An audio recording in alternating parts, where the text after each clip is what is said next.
Gary Wagner from thegoldforecast.com joins us today to talk about gold and pain. This and more on this week's episode of Metal Money. I'm your host, Patrick Vieira.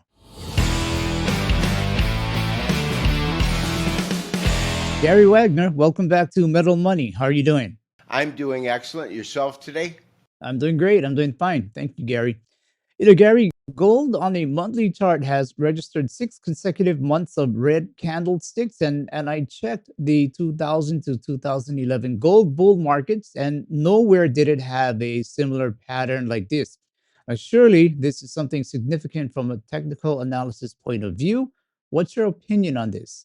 When you look at the decline that you're speaking of in gold, where you've got monthly candlesticks going in the red for that long, you have to look at when it began, and that was March. We hit our record top in gold this year, 2078 in March. March was the first time since 2018 that the Federal Reserve began to raise rates. Now, they only raised it by 0.25% from it was between 0 and 25 basis points, and they raised it to 25 between 25 and 50 basis points.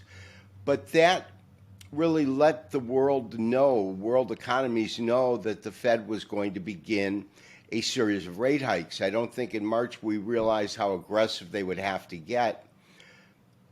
But the persistence of inflation has caused them to act in such a way that has caused gold's demise, so to speak, in terms of pricing over a consistently long period of time and such a deep decline. In other words, the low that we hit a high of 2,078 and a low recently of $1,621. And that's what you're looking at. It's a fact that the Federal Reserve raised rates and began a completely different monetary policy than they had pre-pandemic and recession days. Okay, so one more question on this to follow up.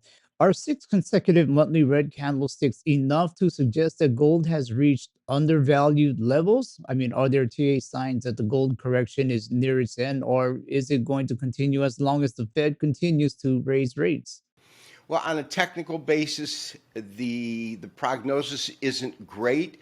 Of course, almost all technical indicators are lagging indicators. We're using moving averages and things that tell us where the ship has been, not where it's going. And you have to consider the fact that we've had a series of lower highs and lower lows throughout this period. And so until we get a higher low or a higher high, we can't, on a technical basis, say that the pain is over, so to speak, and that gold has found support. Where could it go? It could go lower, but I think that we've been oversold for a couple of months, so it's not a matter of looking whether it's oversold or not. It is oversold, but at the same time, it's oversold because of actions by the Federal Reserve, and they're tied very, very closely to those actions. So when the Fed begins to loosen up, take their foot off the gas pedal in terms of raising rates, that will be when we see a bottom in gold, in my opinion. Okay, so besides raising rates, will we have to also see the weakening of the US dollar before we see gold start to move up as well? Well, when they begin to loosen their pace at which they're raising rates and actually become more accommodative, that is going to take the dollar lower, because what happens is, look at yields right now. We had an inverted yield curve in which the 10-year note on Friday was above the 30-year bond. That's an interesting inversion. Now they closed precisely at the same point. In other words, whether you had a 10-year note or a 30-year bond, you were getting back the same yield, which means that you knew that professional arbitrageurs had to come in, because that's a discrepancy that can't last for more than a couple of days. You shouldn't be able to get a better yield on a shorter term U.S. debt instrument. So what will happen is it's really pegged on the Fed, because what will happen is the level in which they've got to take interest rates to bring inflation down to an acceptable level is to pretty much match where inflation is. So I'm going to go with core levels because that's what the Fed looks at. Now, the core actually ticked up vis-a-vis the CPI last week from the numbers were 6.5 from 6.3 in August to 6.5. So they've got to get close to 5, maybe even 6%. What they're going to do, in my opinion, is it's pretty much a guarantee that we'll see 75 basis point rate hike in November and another one in December, 5 consecutive rate hikes of 0.75%. That will put Fed funds rate at 4.5%. When you have something that high and you have a massive, massive national debt right now, our budget deficit is so large, I believe it adds a couple of $1 trillion per year just in servicing the interest payments on U.S. debt. And so it's unsustainable for a long period of time, but the Fed feels as though they're better off doing that now and then lowering it than not getting inflation under control. And so that's what the issue. Yes, it would entail the dollar coming down, but the dollar will naturally come down when they begin to reduce Fed funds rates rather than raise them. And that could happen as early as next year. Okay, yeah, because a bit of the concern is, we are seeing slowdowns globally, and even if the Fed should kind of pull back with interest rates, if other countries throughout the world are still having, recession type environments, and the dollar still stays strong relative to these other currencies, then the thought was, will that help to bring the gold price either up or down? Well, it's a terrible analogy, but it's the best one I can come up with. To say that there is dollar strength is kind of a misnomer in that you're thinking the dollar is strong because relative to last year, what my buying power with $100 a year ago is now costing me about $108 this year, 8% inflation. And so to say the dollar is strong when buying power is less is kind of lets the public think that the dollar is actually strong. It isn't, it's much weaker. It's kind of like looking at a basket of apples, and these apples are slightly rotten, and you're picking the apple out of the basket that is the least rotten of the basket of apples. Or we're comparing it against other currencies. Now, the Eurozone has got issues. Their inflation is set at 10%, and they haven't tackled it. They haven't really raised rates. So this is an interconnected world. The U.S. economy is doing better than the majority of economies globally. However, they all work in a cycle. Once the U.S. economy begins to pick up again and the issue of inflation is put to rest, so to speak, you're going to have a time lag in which all of the other economies, they will start doing better also. Okay. Gary, you touched on how the U.S. Federal Reserve will be coming close to this 5% with the interest rates. And recently you had an article on your website, thegoldforecast.com, titled Powell Got One Thing Right, High Interest Rates Will Bring Pain. And in that article, it was noted that a Fed funds rate of 5% would devastate the economy. May I ask how so? Well, you've got to understand everything is pegged to Fed funds. First of all, we're already seeing the housing market here. Prices for housing go down. We're going to have a real issue with that because you can't qualify for the same level of a mortgage you could when interest rates were near zero. You could get a 30-year mortgage for about 3% with excellent credit. With excellent credit now, you've got to pay 7 and 8%. And so that really hammers that industry, and it goes really across all of the supply chains and all of the industries.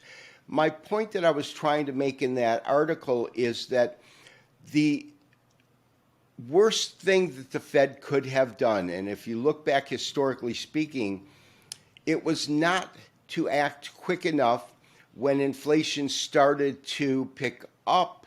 And this is after the pandemic and when we were in a recession in 2021. We started the year 2021 with inflation at about 1.4%. But by March and April, it started to tick up to 3 and 4%, and the Fed did nothing. It kept going up 5%, 5.5 by November, and I'm not sure if the months are correct, but by the end of the year, it was sitting at 7%. And yet the Federal Reserve did nothing. They believed that inflation was transitory and it would work itself out of the system. Because they got that assumption wrong and kind of did nothing, believing it would work itself out naturally, it created a problem in which by the time they started to raise rates, which was March of this year, and we already had inflation up at 7-8%, it was too little too late. The damage had been done, and now they really had to play in a reactive mode rather than a proactive mode, and it changed everything. And so now it is a level of inflation that is too high. The Federal Reserve realizes they have no choice but to bring pain on. And it really, the key moment to me was Powell's speech at Wyoming in Jackson Hole's Economic Symposium, I believe in August, when he said that he basically acknowledged, look, we got it wrong. Inflation continues to be entrenched. It is certainly not transitory. It's not evaporating. It's sticky. It's persistent. And to deal with that issue, there's going to be a lot of pain ahead. And the pain he's talking about is economic and financial pain for consumers. The consumers right now are having a difficult time, and I have my own particular gauge. I look at how much it costs me to feed my family as well as put gasoline in my car. We've seen energy costs come down a little bit. They're moving back up. But although they say that food costs have risen 9% or 12%, in my opinion, they're way off, because when I see pricing of meats and vegetables and essentials, it's definitely 50% higher than it was a year and a half ago. And that's the kind of pain that we're experiencing, I believe, globally. And as I said, the good news is there is light at the end of the tunnel, in my opinion. I think that the Federal Reserve is taking the necessary and painful steps of raising interest rates to such a level where it will cause the economic contraction they need to see in the United States. And that, of course, will fuel into all of the other countries and globally. But it's going to be a short amount of time until they've reached either their target or close to their target, or have some meaningful reduction in inflation. And so I'm looking at that as the end of the year. And what I mean by that is 2 more rate hikes of 0.75%. That will take Fed funds rate up to 4.5%, which means that prime, in other words, what a bank charges its best customers, is going to be 3 points, 2 to 3 points above Fed funds. So at 4.5%, you're looking at 6.5% as a minimum loan rate to 7.5%. And so that is going to cause hardship. It's going to make it difficult for companies to borrow money.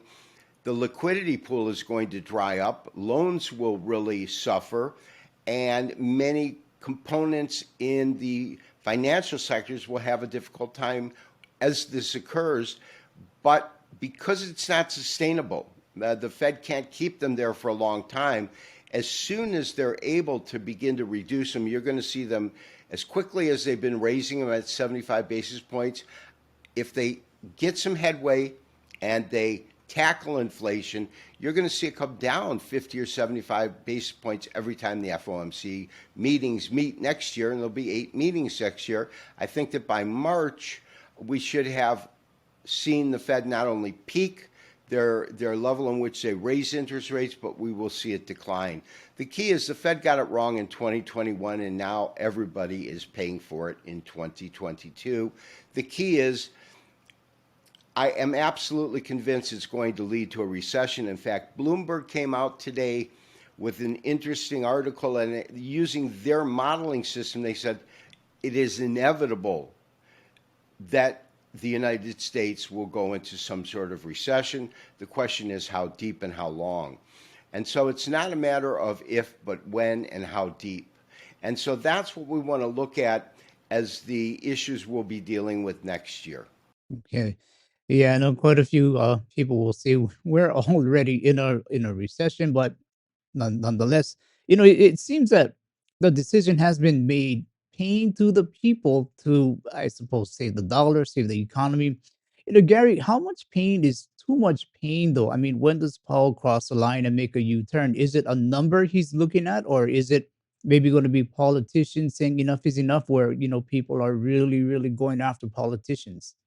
I think that the Federal Reserve is laser focused on getting as close to their target of 2% as possible. Right now, they're looking at 6%, so they are triple what they believe is an acceptable level of inflation. The number they're looking at is getting inflation down to a target of 2, and I think at 3% they'll be happy with it. But it's not how much pain the Fed is willing to let consumers experience. It's a matter of they're going to do what they should have done before and effectively put blinders on to how much pain is being exhibited.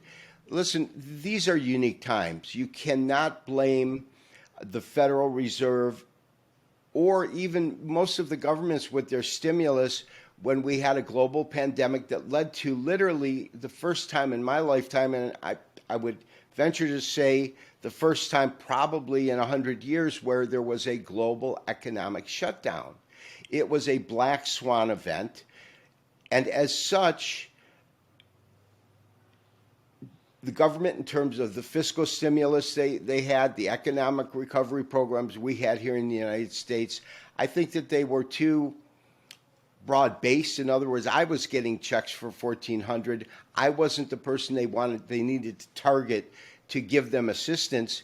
And trillions upon trillions of dollars, I believe a total of 5 trillion were spent during that period. And then, of course, the Federal Reserve expanded their balance sheet to $8 trillion. So now we have this big national debt, big balance sheet, and that has got to be unwound. And so it's a question of whether or not raising rates the way that they are, getting them to 4.5 by the end of the year, will bring down inflation. If it does, then you're going to see earlier than later us moving out of recession and into a really robust financial cycle, the likes of which the world hasn't seen. Because think about it this way.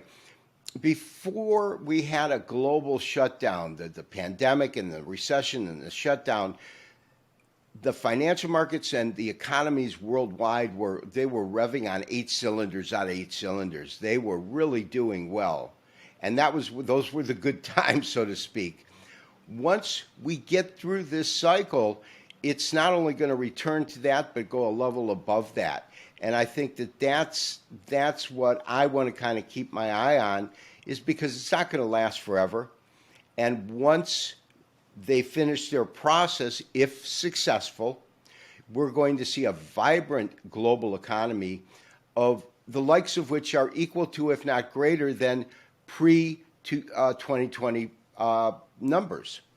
Okay. So the golden question here, short term, Gary, what are you looking at for gold and silver? How do you think they're going to be doing? Well, I think we're going to see it range bound with a bias to the downside. In terms of silver, I mean, was it just last week? When I look at charts, I was doing this morning. I realized, silver was at $20 a week ago, and it broke through 19. Now it's what, 18.60, or it was this morning, and that was after going up 3%. I think the floor is going to be about $18. I don't see it going back to 11 like we saw a few years ago.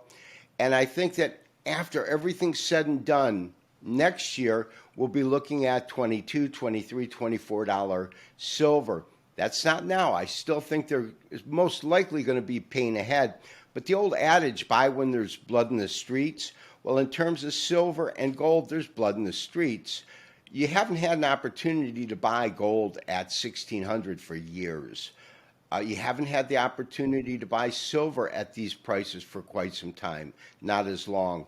And I think that silver will probably outperform gold next year because what will happen is when everything's said and done and the economies begin to rev back up and GDP starts to grow, what we're going to see is the industrial component of silver, and especially with the green energy move that is happening globally, we're going to have utilization of silver go up greatly.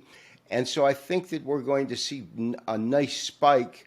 And so if you can buy it around 18 and knowing that in 6 to 8 months it might be 22 or 23, that's a good opportunity. And that's the way you have to look at it here. There's nothing we can do about the fact that these prices are extremely depressed. You know, under 1,700 in gold, under $19 in silver. It is the way that it is. And we can either go, well, wow, it's, you know, going to go to heck in a handbasket, which we know there's going to be a bottom somewhere. And this is the opportunity when you can, for those that buy physical, they can accumulate more than they were able to, say, a year ago.